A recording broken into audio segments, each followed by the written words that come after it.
నమస్తే. అల్ ఫలాహ్ యూనివర్సిటీ. వారం రోజులుగా ఈ పేరు నానుతోంది దేశంలో. అందరి నోళ్లలో నానుతోంది. దేశవ్యాప్తంగా వినిపిస్తున్న పేరు. ఫరీదాబాద్‌లోని ఈ యూనివర్సిటీలోనే పెద్ద ఎత్తున పేలుడు పదార్థాన్ని, మాదక ద్రవ్యాలను గూడా ఆయుధాలు, అక్రమ ఆయుధాలను గూడా పోలీసులు స్వాధీనం చేసుకున్నారు. అక్కడి డాక్టర్లను అరెస్ట్ చేశారు.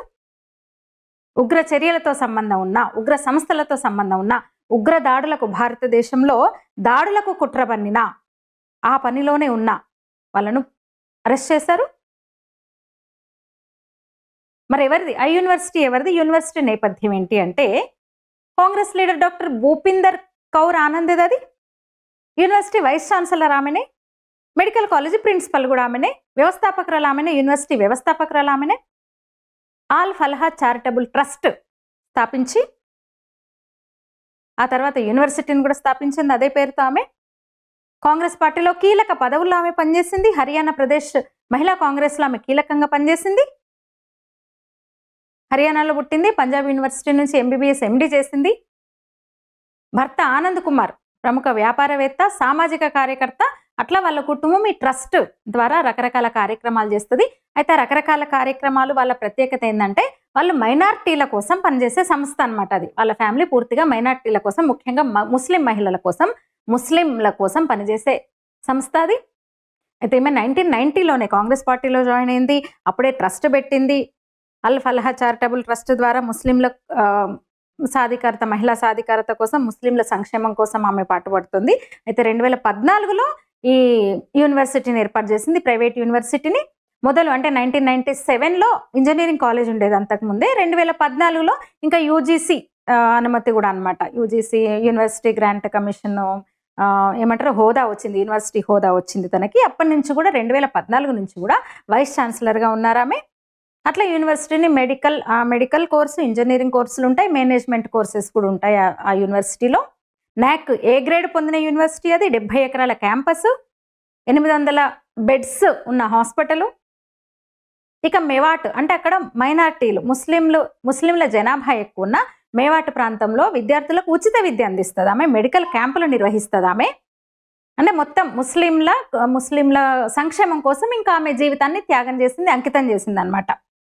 పూర్తిగా యూనివర్సిటీ కూడా మైనార్టీ ఫోకస్డ్ సంస్థ. అలీగర్ ముస్లిం యూనివర్సిటీ తరహాలోనే, పేరు కూడా అట్లాగే తెలుస్తుంది కదా మనకి. కాకపోతే అలీగర్ ముస్లిం యూనివర్సిటీ అని పేరుంది.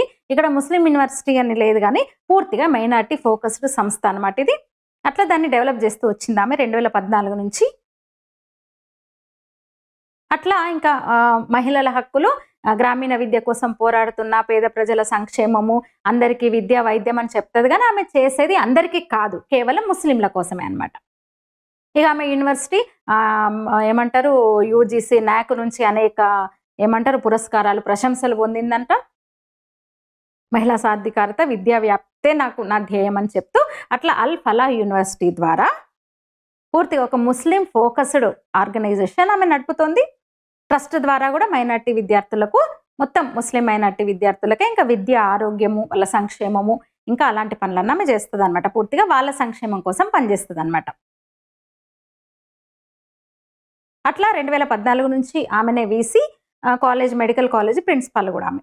మరి ఏంటి మొన్న పెద్ద ఎత్తున దొరికిన మారణాయుధాలు, పేలుడు పదార్థాలు, అమోనియం నైట్రేట్ ఇన్ని దొరికినాయి కదా. మరి ఈమె పాత్ర ఏంటి అనే అనుమానాలు. అయితే ఇప్పటి వరకైతే పోలీసులు ఆమెను అరెస్ట్ చేయలేదు, ఆమెను ప్రశ్నించలేదు. బహుశా నెక్స్ట్ అదే ఉంటుండొచ్చు. చెప్పిన కదా మైనార్టీ ప్రాంతాల్లో, మేవాట్ అంటే ముస్లిం ఆధిక్య ప్రాంతాల్లో ఆమె ఇంకా విశేష కృషి చేస్తుంది. ఫరీదాబాద్లోని ధౌజ్ గ్రామంలో కూడా, అది కూడా ముస్లిం ఆధిక్య ప్రాంతం, అది ముస్లిం జనాభా ఎక్కువ ఉన్న ప్రాంతం అది ధౌజ్ కూడా.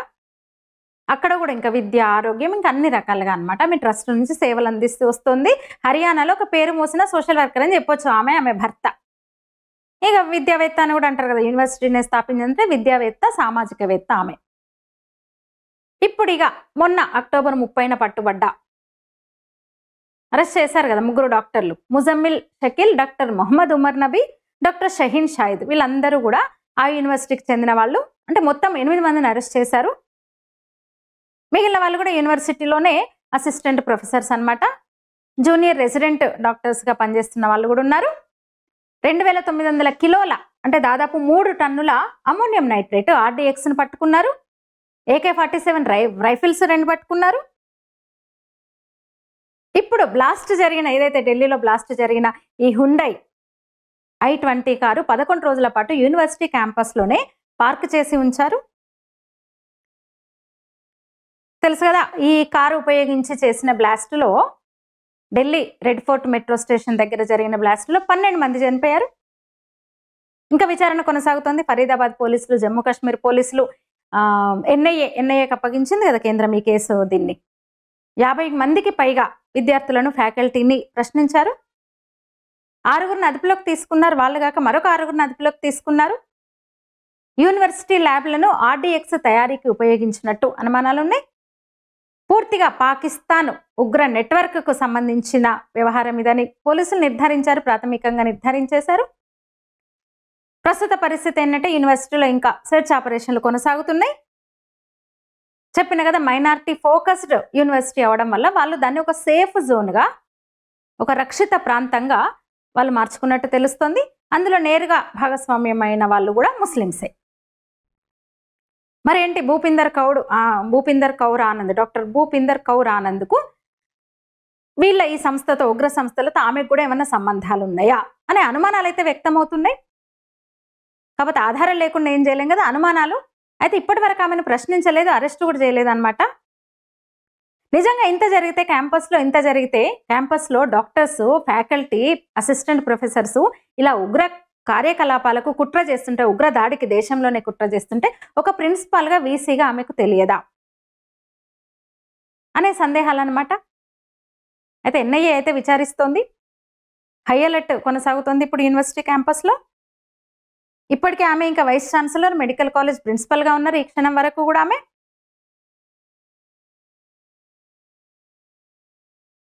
ఇప్పుడు ఏదైతే అమోనియం నైట్రేట్, ఈ ఇతర ఎక్స్ప్లోజివ్స్ ఏదైతే సీజ్ చేశారు కదా, ఆ ఏరియా యూనివర్సిటీకి 500 మీటర్ల దూరంలో ఉంటుంది. యూనివర్సిటీకి 500 మీటర్ల దూరంలో వీళ్ళు ముజమ్మిల్ షకీల్, డాక్టర్ షహీన్ సయీద్ వీళ్ళందరూ అక్కడే ఉన్నారనమాట.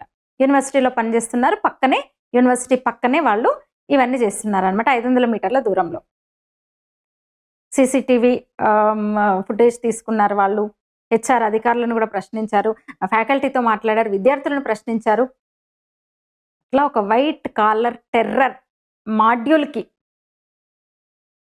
ఏమంటారు, ఒక కేంద్రంగా యూనివర్సిటీ పేరు వచ్చింది, అల్ ఫలాహ్ యూనివర్సిటీ. దాని స్థాపకురాలు, principal, university VC Congress leader అనమాట. నిజంగా ఆమెకు తెలియకుండా ఇదంతా జరిగి ఉంటుందా అని సామాన్యుల నుంచి కూడా అనుమానాలు వ్యక్తమవుతున్నాయి. మీరేమంటారు? మీకేమనిపిస్తుంది? యూనివర్సిటీ కేంద్రంగా వైద్యులు ఇంత చేస్తుంటే, దేశవ్యాప్తంగా ఉగ్ర దాడులకు వీళ్ళింత కుట్రబన్ని అంత పెద్ద మొత్తంలో 3 టన్నుల అమోనియం నైట్రేట్ అంటే మామూలు విషయం కాదు. AK-47 అంటే మామూలు విషయం కాదు. ఇతర ఎక్స్ప్లోజివ్, ముఖ్యంగా ఏంటి పేలుడు పదార్థాలు ఇంకా ఉన్నాయి వాళ్ళ దగ్గర, లోహాలు, ఇవన్నీ కూడా మామూలు విషయం కాదు ఇది. నిజంగా ఒక యూనివర్సిటీ వీసీకి అది తెలియకుండా ఉంటుందా? మీరేమంటారు? మీకేమనిపిస్తుంది? మీ అభిప్రాయాన్ని తెలియజేయండి. లైక్ చేయండి, షేర్ చేయండి, ఛానల్ని సబ్స్క్రైబ్ చేయండి. ధన్యవాదాలు.